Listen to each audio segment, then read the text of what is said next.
Okay, well, welcome back. Today we're going to be working on the Croxagore, which is a troll and cold one blended together. This is take two. I realized I wasn't actually filming, so I scraped off the green stuff. What we're doing here is that I realized I didn't like the way these two pieces met together on the top ridge here, so I'm going to be basically bulking out the neck with just a bit of green stuff. Again, I pre-mixed it 50-50. I'm not worried about the crest. I can add on to that later or remove it. It's just right now going to serve as something for the green stuff to hold on to. So I'm just pinching these two things together. I'm wearing a glove because I cut myself and didn't want the green stuff to stick into it. So basically just want to get to the top here, blending it with your finger. I did not put together either of these, just put the two things together. This is from the bit spin. But as I said last time, the Croxagore can be fun and skirmish, so I thought I'd make one. So yeah, once you have the basic ridge there, we're going to take the large gray pastel pusher and blend those together. Today was supposed to be scales, but since the ridge I felt was more important, we'll be doing that next time, or if it dries in time, which I likely won't. So, so yeah, the scales on the back don't actually meet up with the same kind of scales on the cold one, so it'll allow us to actually blend the two together with the more triangle type scale, which actually is fairly similar to the boar. We'll be blending into more of the circle or hexagonal cold one scales. So this side didn't get that much green stuff on the first go round just because it was mostly flushed together. So all we're doing here is just making sure it blends in, and we can most likely leave that alone. And then on the other side there is still a little gap here, so we're going to try to move this down while still maintaining the ridge, make it still at least believable as part of the neck. So I'm pushing down and away when I need to move this stuff over. So the neck's fairly even still. Just going to keep the ridge there. Don't need to worry too much about how smooth it is because, again, it'll be covered in scales later on. But you still want to get it to where it's more of a formless or seamless blend. So yeah, that's basically it. So also, if you notice on the arm, I used super glue and green stuff last time, but when you put it together, it creates a ridge, and I didn't want to touch the pastels together, so got a new knife and just chip away at the excess on the outside to where there's not much left. I guess you could use the GW mold line scraper. I don't know, I've never used it. However, there is this part down here. Well, let's get that part out first, where actually the arm didn't blend quite together. The hand basically faced towards the head, meaning that the club was resting on the cold one's head, and that doesn't really work. The club is from an ogre kit, so it wasn't, the only thing it had was just basically its fist. So what we're going to do, take just a bit of green stuff, roughly that. If we need more, we can add more, and then just use a tool here to bring it in. Oh, that snapped off, doesn't matter. And put it together. Since there's no more glue left, we're cool with just using the pastels. After that, this is a white chiseled edge. So just blend it in. I'm using the smaller one just because the larger gray one is a bit more clumsy and we won't get the same kind of blend. So be careful, since this is already wet, basically still getting mixed, you're going to leave finger mark impressions if you touch it, just as I just did. So oftentimes it's best to let that dry before you move on to the next project. But really, since this is just a play piece, I'm not going to be too concerned with it. So just again, we're going to try to wrap it around as best we can, and So this was going to be more important to have a better blend. If you can't get that blend, we can go on to liquid green stuff, which I don't think I have it ready yet, but I can pause and get it. In the meantime, with the bores, the person who previously had these bores did put the lower jaw and the upper jaw together, but they still left this ridge here, which likely won't show up in paint, but I'm just being pedantic. Also, there's this ridge here that I thought looked weird, so just take a tiny amount of green stuff, and roll it out into a small, basically log here, and it's pretty sticky still, so you can just put it right near where it needs to be. I'll use the dark gray one because we're going to force it in. So up here on the top, the crack wasn't all that big, so it worked out that that was a small area. And we're just going to mesh it in to where this is, and you can actually just kind of clip off the edge where no one can see it. So cut it off about here, put it back with the other green stuff. So just keep working it basically into the hair. The gray one works better here because of, you know, it's the stiffness comparatively to the white. Okay, so we can also do with this style GW hair is basically it's the blade edge here. You're pretty thin, so it's not going to carry out too much, but you can still kind of get the ridges down, and it'll, once the paint's on it, once it dries, it'll look pretty similar. You'll have to get pretty close to actually see the difference, but basically, you know, the blade fits right in between each of these hairs like that, so that's all you're basically doing. And then just pull away fast because it's pretty sticky. So on the other side, same thing, just a bit of green stuff, a lot of thin bit here.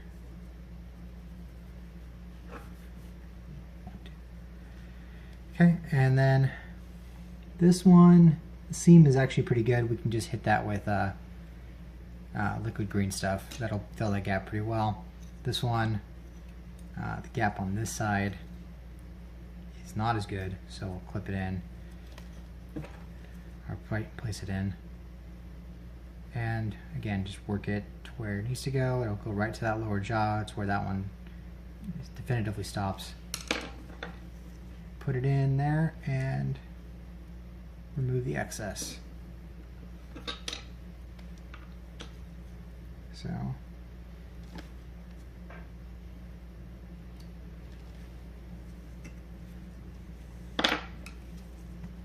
and just push right around. You can probably also use your finger if you needed to. It's gonna be about the same. And same practice here.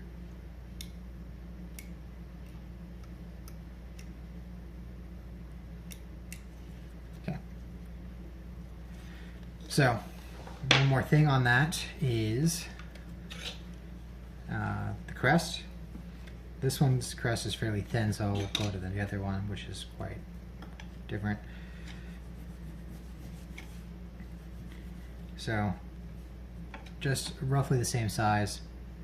Lay the bit of green stuff in, remove the edge, put it back with the other stuff, and just gonna force it in. So I've done with these is you can just take your pen, you can also use like a push pen, and you can like draw it out kind of like you would actually with hair, which I haven't done with this yet, so depending on what kind of hair you're trying to do, but you're going to want to make sure it stays in, but kind of just pulling out little strands of it so that it looks like little points. It's just spiked hair.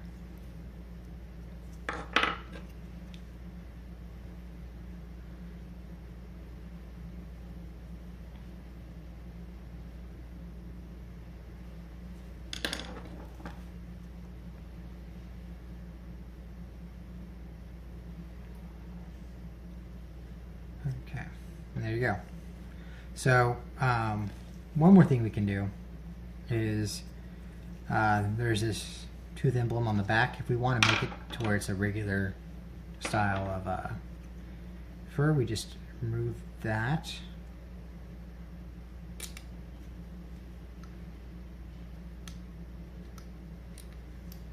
Just scrape that clean.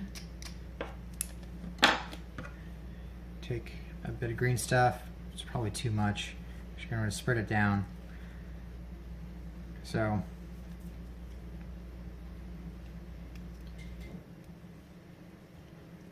push it into the area using pastel for more control. So we're going to keep an eye out on how the fur is going to flow. It kind of wraps around the leg and down straight here. So just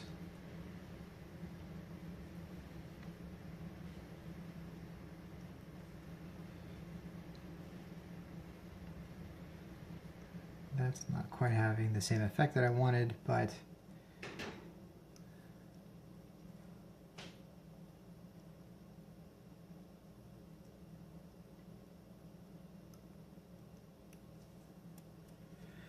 good thing about Greenstuff though is if you mess up, you just smooth it back out.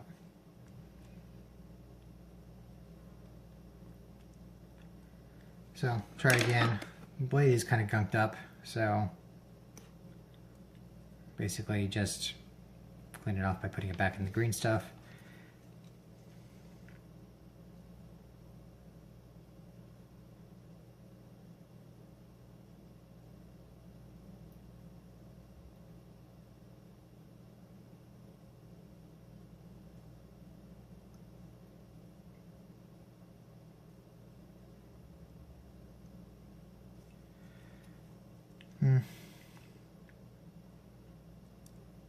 Definition isn't quite what I want it to be.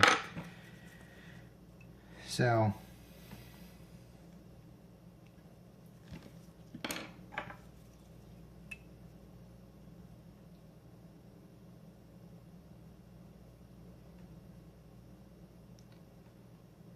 this way I'm kind of dragging it across just to get the actual defined areas set. And if we wanted to, we can go back in with like the pointed chisel and make a more defined ridge. Now this is not the initial idea of what I wanted to do with it, but for whatever reason it's not playing right. So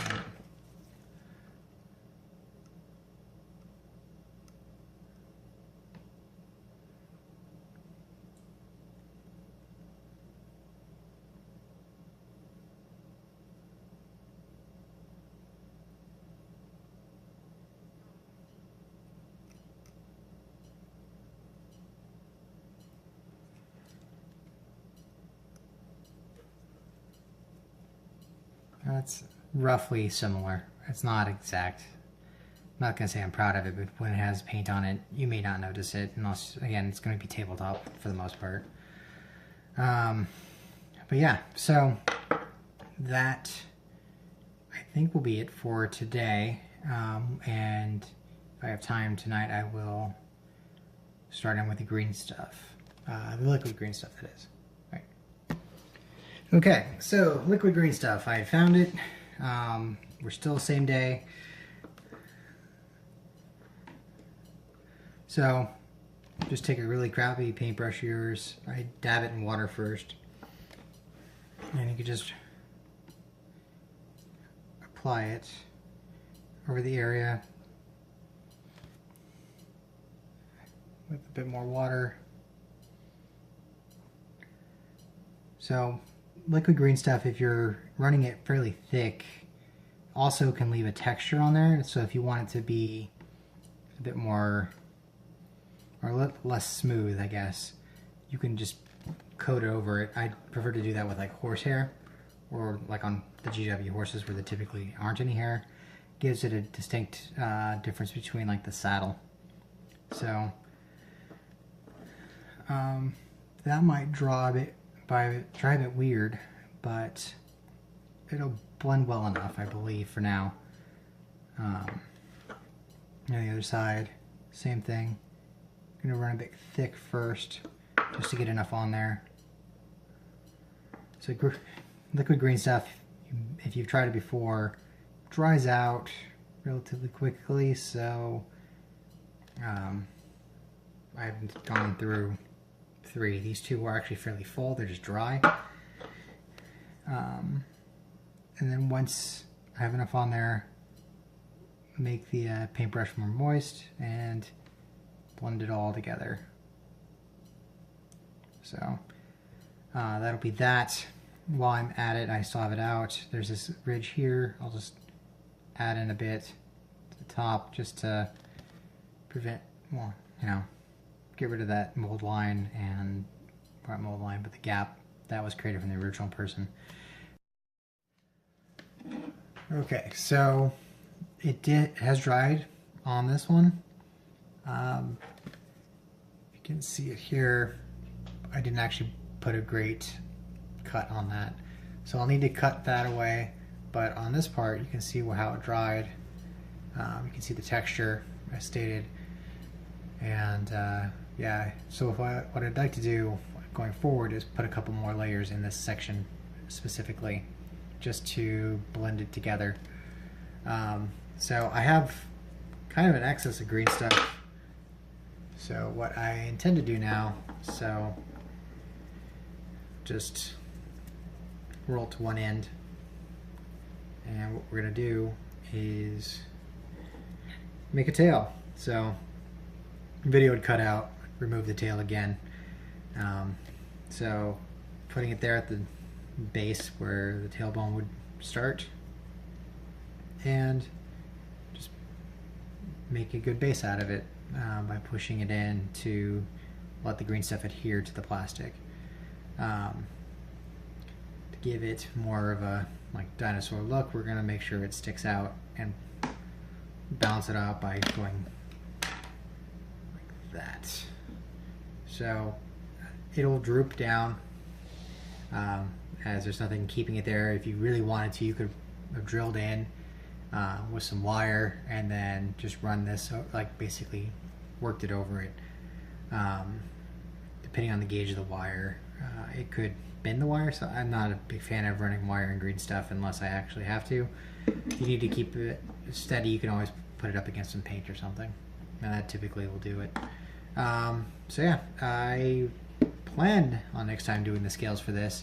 I will also redo the fur just to make sure my technique is right, because I'm not exactly happy with it. And I kind of did it as an ad-lib thing. So until next time, have a good week.